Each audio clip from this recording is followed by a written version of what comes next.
बोलो श्री कृष्ण भगवान की जय। विष्णु भगवान की जय। पाप पुंसा एकादशी अश्विन माह के शुक्ल पक्ष की एकादशी को कहते हैं।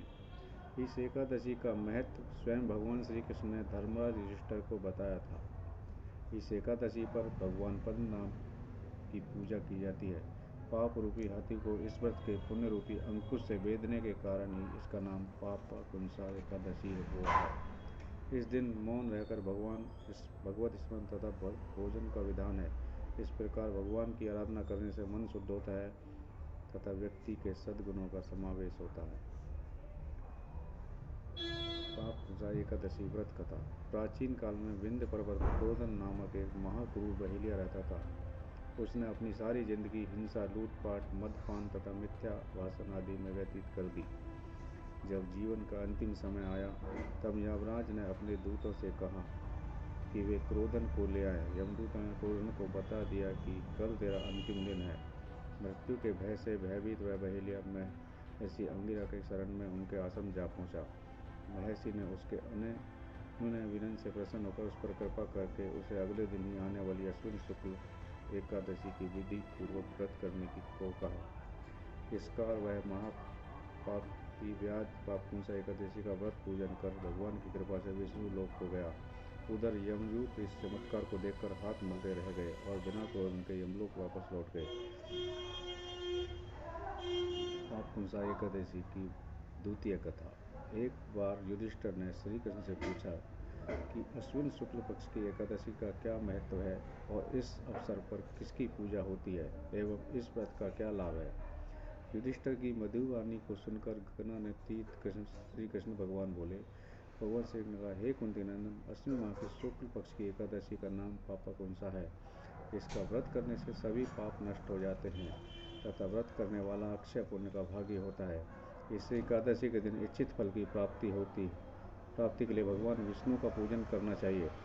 इस पूजन के द्वारा मनुष्य को स्वर्ग लोक की प्राप्ति होती है। हे अर्जुन, जो मनुष्य कठिन तपस्याओं के द्वारा फल की प्राप्ति करते हैं वे फल इस एकादशी के दिन क्षीर सागर में शेषनाग पर शयन करने वाली भगवान विष्णु को नमस्कार करने से मिल जाता है और मनुष्य को यम के दुख नहीं भोगने पड़ते। हे पार्थ, जो विष्णु भक्त शिव जी की निंदा करते हैं तथा जो शिव भक्त विष्णु भगवान की निंदा करते हैं वो नरक को जाते हैं। 1000 अश्वमेध और 100 राजसूय यज्ञ का फल इस एकादशी के फल के 16वें भाग के बराबर भी नहीं होता।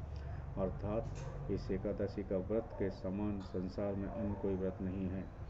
इस एकादशी के समान विस्मय पवित्र तिथि नहीं है। जो मनुष्य एकादशी व्रत नहीं करते हैं वे सदा पापों से घिरे रहते हैं। जो मनुष्य किसी कारणवश केवल इस एकादशी का भी उपवास करता है तो उसे यम के दर्शन नहीं होते। इस एकादशी के व्रत को करने से मनुष्य को निरोगी काया तथा सुंदर नारी और धन की प्राप्ति होती है और अंत में वह स्वर्ग को जाता है। जो मनुष्य इस एकादशी के व्रत में रात्रि जागरण करते हैं उन्हें सहज ही स्वर्ग की प्राप्ति होती है। इस एकादशी के व्रत करने वाले मनुष्यों के मातृ पक्ष के 10 पुरुष, पितृपक्ष के 10 पुरुष तथा स्त्री पक्ष के 10 पुरुष भगवान विष्णु का रूप धर कर वह सुंदर आभूषणों से परिपूर्ण होकर विष्णु लोक को जाते हैं। जो मनुष्य अश्विन माह के शुक्ल पक्ष की पाप पुंसा एकादशी का विधान पूर्वक उपवास करते हैं उन्हें विष्णु लोक की प्राप्ति होती है। जो मनुष्य एकादशी के दिन भूमि, गौ, अन्न, जल, फड़ाऊं, वस्त्र, छत्र आदि का दान करते हैं उन्हें यम के दर्शन नहीं होते। दरिद्र मनुष्य को भी यथाशक्ति कुछ दान देकर कुछ पुण्य अवश्य अर्जित करना चाहिए। जो मनुष्य तालाब, बगीचा, धर्मशाला, प्याऊ आदि बनवाते हैं उन्हें नरक के कष्ट नहीं भोगने पड़ते। वह मनुष्य इस लोक में निरोगी दीर्घायु वाले पुत्र तथा धन से परिपूर्ण होकर सुख भोगते हैं तथा अंत में स्वर्ग लोक को जाते हैं।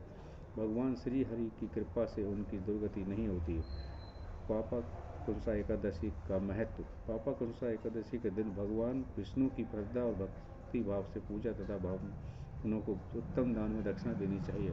इस दिन केवल फलाहार ही लिया जाता है। इससे शरीर स्वस्थ व हल्का रहता है। इस एकादशी के व्रत रहने से भगवान समस्त पापों को नष्ट कर देते हैं। अर्थात यह एकादशी पापों का नाश करने वाली कही है। जनहित कार्य निर्माण कार्य प्रारंभ करने के लिए यह एक उत्तम मुहूर्त है। इस दिन व्रत करने वाले को भूमि, गौ, जल, अन्न, छत्र, उपाय आदि का दान करना चाहिए। बोलिए श्री विष्णु भगवान की जय। श्री एकादशी माता की जय। भगवान श्री कृष्ण की जय।